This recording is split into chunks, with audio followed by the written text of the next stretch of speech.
Chào các bạn, rất vui được gặp lại các bạn. Hôm nay mình chia sẻ với các bạn một cái hệ thống camera mới mình lắp cho khách. Đây là cái đầu ghi mình sử dụng này. Mã sản phẩm là thuộc cái dòng series là DS7100.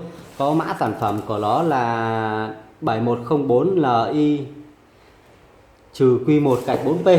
Đó. Thì cái mã sản phẩm này nó hỗ trợ PoE 4 cộng PoE. Các bạn đã thi công rất là nhanh, các bạn chỉ cần cắm dây mạng vào camera và đầu ghi vậy là xong. Đó, đây là bên trong của cái đầu ghi camera các bạn. Đó, đây là cái sản phẩm Q1 4P. Đây các bạn nhìn này. Đó, đây là mã sản phẩm. Đó, DS7100Ni Q1 4P. Các bạn để ý nhé, cái 4P đấy đó là 4 cổng và 4 cổng PoE. Đó, đây này, 4 cổng PoE các bạn. Đó, thì các bạn chỉ cần cắm dây mạng vào là nó chạy thôi. Đó, 4 mặt của sản phẩm thiết kế bằng nhựa khá là đẹp các bạn, của Hikvision. Ok, bên trong thì còn có sách hướng dẫn sử dụng này. Đó, mấy cái này thì thôi bỏ qua, mình không quan tâm sách hướng dẫn sử dụng gì. Dây mạng này thì các bạn kết nối dây nguồn này, mình bỏ ra mình sẽ thử cho các bạn xem. Đây là adapter của nó. Do có cổng PoE đó nên là cái camera này nó sẽ xài cái nguồn có công suất xài nguồn là 48V các bạn, 1.04A, có nghĩa là sẽ được 48W như các bạn nhìn rõ này. Đó, 48V 1.04A là tương đương với 48W, thì nó mới kéo được 4 cái camera. Đây là chuột kèm theo này. Đó, chuột không cần nữa, đây mình cũng bỏ luôn cho các bạn xem. Chuột tặng thì nó cũng xấu rồi, nó không đẹp. Đó, đây là chuột. Đây cáp SATA này. Đó, cáp SATA, cáp nguồn, cáp SATA đây. Đó, ok, vậy là hết rồi các bạn. Đó, trong phụ kiện thì có bao nhiêu thứ. Rồi mình sẽ bỏ cái này ra. Đây là camera các bạn. Đó, camera đời mới thì nó sử dụng cái chuẩn nén là H265. Có cái H265 cộng nữa nhưng mà nó là đắt hơn, nên khách hàng người ta không muốn chi quá nhiều tiền thì mình lắp cái mã này. Đây là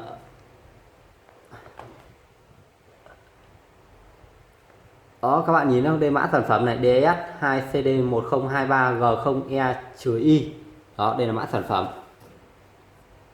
cái công nghệ của nó này các bạn. Đó, đây mình sẽ mở cái camera cho các bạn xem bên trong nha.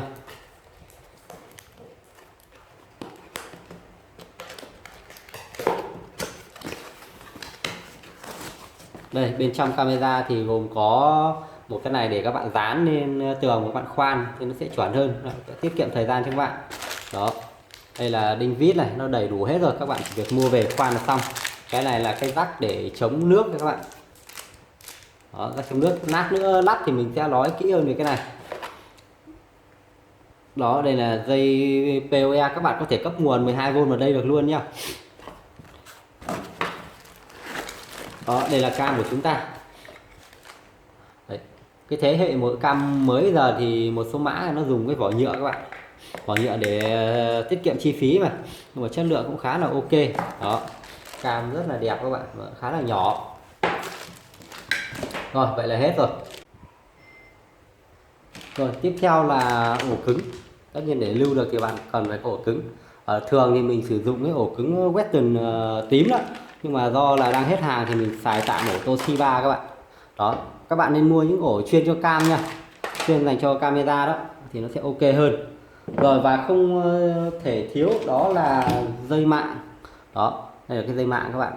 Mình thì thường sử dụng dây mạng VilaCap và Cat5e. Đó, Cat5e rất là ok. Bạn thấy cái dây đồng nó cũng khá là bự luôn, 8 sợi đồng luôn, nó không có dây sắt luôn các bạn. Và một phần rất là quan trọng đó là dây HDMI. HDMI thì mình thường sử dụng cái cáp Ugreen này các bạn. Các bạn này, đó, Ugreen này, Ugreen khá là ok, thì mình thường hay sử dụng cái này tầm 1,5 m là đủ rồi. Đầu tiên thì chúng ta sẽ phải lắp ổ cứng. Ok, đây có 4 ốc này, các bạn tháo 4 ốc này ra. Đó,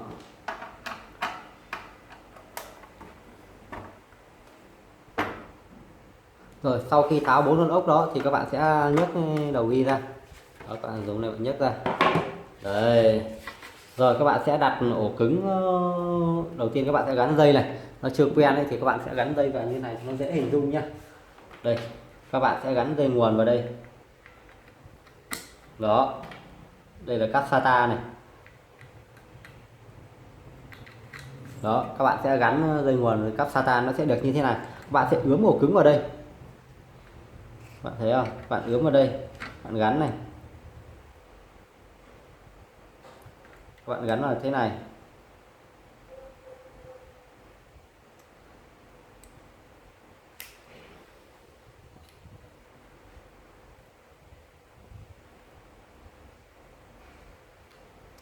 Đó, các bạn gắn này thì là các bạn chỉ có thể để được ổ cứng tại vị trí này thôi đúng không?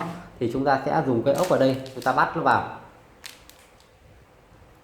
Đây các bạn lật lên này, các bạn lật lên thì các bạn sẽ thấy mấy chỗ này bắt ốc này, 1 này, 2 này, 3 này, 4 đó. Các bạn sẽ bắt ốc ổ cứng vào đây, di chuyển này. Đấy, đây các bạn thấy không? Nó sẽ nằm như thế này. Ok, các bạn bắt ốc vào.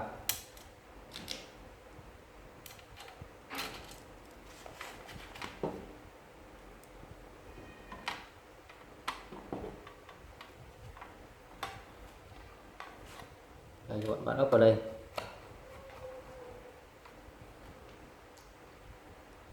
Đó, các bạn bắt cố định, bắt chéo hai đầu để cho nó cố định cái vị trí lại. Đó.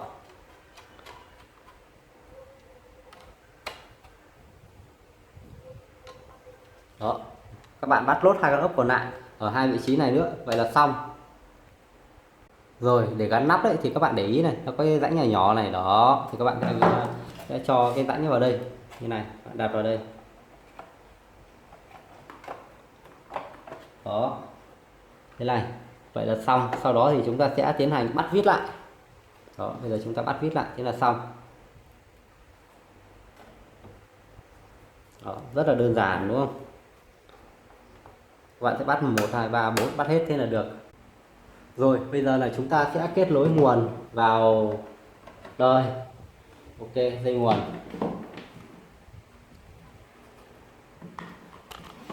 Đó, dây nguồn. Các bạn kết nối xong đừng cắm điện vội nha. Bây giờ chúng ta sẽ kết nối đến dây HDMI. Vì là nếu như các bạn cắm điện trước ấy, sau đó cắm dây HDMI thì nó sẽ rất dễ lỗi. Thì là chúng ta sẽ cắm dây HDMI các thứ vào trước. Ok, xong hết rồi. Bắt đầu thì chúng ta mới cắm cái. Sau hết rồi chúng ta bắt đầu mới bật điện. Đó, vậy là xong. Vì các bạn chỉ cần gắn dây mạng vào là camera một xíu là nó đã có hình ảnh, các bạn thấy không, rất là nhanh gọn. Thì bây giờ các bạn sẽ cần cài đặt một chút. Cài đặt thì các bạn sẽ cần cài đặt mấy bước cơ bản như sau. Thì đầu tiên là các bạn sẽ vào này, các bạn sẽ cài đặt là ổ cứng này. Đó, quan trọng nhất, các bạn ấn vào đây, đây này, đó, để cài đặt ổ cứng. Đó, ok. Đấy, các bạn thấy không, cái ổ cứng đang format ổ cứng kìa. Đó,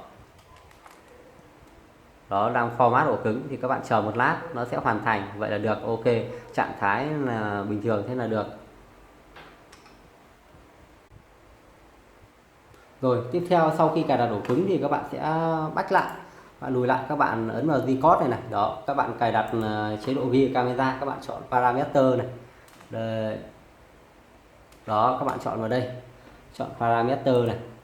Đó, các bạn để ý cái độ phân giải đây là chọn Full HD đi. Sau bitrate thì các bạn để này được, cái này bạn cứ chọn cao nhất này.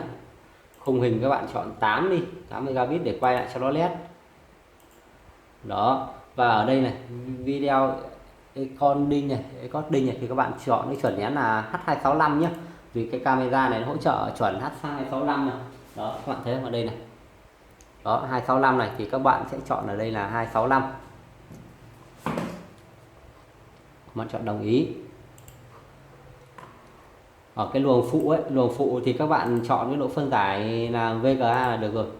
Viết là trung bình là được. Đây cũng là H265 luôn. Ok là xong. Bây giờ thì mình sẽ chỉ các bạn cái chống nước này. Các bạn đừng quên cái phụ kiện chống nước nha. Đó, đây là cái phụ kiện chống nước thì các bạn sẽ để ý ở đây nó có cái vòng này, vòng chống nước này. Đó, tất cả của nó sẽ gồm 4 thứ như thế này. Đây, 4 thứ gồm như thế này. Bây giờ chúng ta sẽ tiến hành lắp. để lắp cái vòng chống nước ấy thì các bạn làm như thế này nha. Các bạn thấy không, ở đây này có cái đầu này này, đó thì các bạn sẽ đeo cái đây, các bạn sẽ dùng cái này cho ở đây, các bạn cho nó phẳng ra. Ok, rồi ở đây nó có cái đầu này thì các bạn thấy có một lỗ nhỏ nhỏ ở trên này không, đấy thì các bạn sẽ đút vào đây. Đó, sau đó thì các bạn sẽ luồn cái dây mạng vào như thế này chẳng hạn. Đó, đây là dây mạng của các bạn. Thì sau khi xoáy vào đó thì nó sẽ nằm như thế này. Đây, nó sẽ làm như thế này.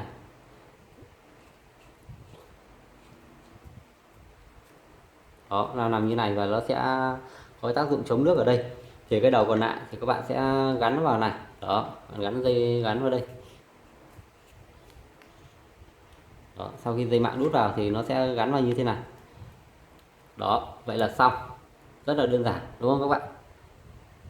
Ở đây thì mình không ví dụ kẹp cái đầu mạng cho các bạn xem nữa, thì nó khá là đơn giản rồi. Đó, vậy là xong, các bạn đã chống nước vào. Cẩn thận hơn thì các bạn sẽ bôi keo silicone vào đây, các bạn bôi keo vào đây đó để cho nó chống nước tốt hơn. Sợ cái đầu này nó bị lỗi đó, thì các bạn cứ cẩn thận các bạn bôi keo thêm vào đây. Vậy là xong rồi. Hy vọng thì qua cái clip ngắn này thì đã giúp các bạn hình dung được cách lắp một hệ thống camera nó đơn giản như thế nào. Thì các bạn hoàn toàn có thể tự mua camera về lắp. Và nếu như có bất kỳ câu hỏi nào thì các bạn hãy để lại bình luận ở trên bên dưới clip, mình sẽ trả lời các bạn. Cảm ơn các bạn.